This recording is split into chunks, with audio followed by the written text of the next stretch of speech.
শেরপুরের ঝিনাইগাতীতে উপজেলা প্রশাসনের উদ্যোগে নির্বাচনী ইশতেহার পাঠ অনুষ্ঠানে চেয়ারে বসাকে কেন্দ্র করে বিএনপি জামায়াতের নেতাকর্মীদের মধ্যে শুরু হয় হট্টগোল। মুহূর্তে রূপ নেয় ধাওয়া পাল্টা দেওয়া ও সংঘর্ষে। মঞ্চের সামনে রাখা কয়েকশো চেয়ার ভাঙচুর করা হয়। এ সময় কয়েকটি মোটরসাইকেলে দেয়া হয় আগুন।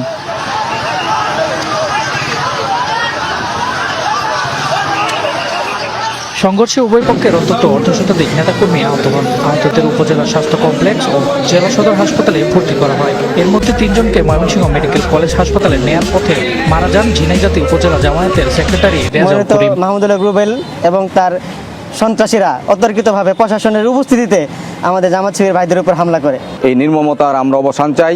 আমরা বর্তমান সরকার এবং নির্বাচন কমিশনের নিকট আমরা দাবি জানাচ্ছি অবিলম্বে এই সমস্ত সন্ত্রাসীদেরকে গ্রেপ্তারের আওতায় নিয়ে আসা। হামলা করছে এবং কি পরে ওরা হোপস্টিক তারপরে যে ধারালো অস্ত্র টস্ত্র এগুলো নিয়ে আমাদের উপরে অতর্কিতভাবে হামলা করে। মানুষ কোনের বিরুদ্ধে, সহিংসতার বিরুদ্ধে, সন্ত্রাসের বিরুদ্ধে, চাঁদাবাজের বিরুদ্ধে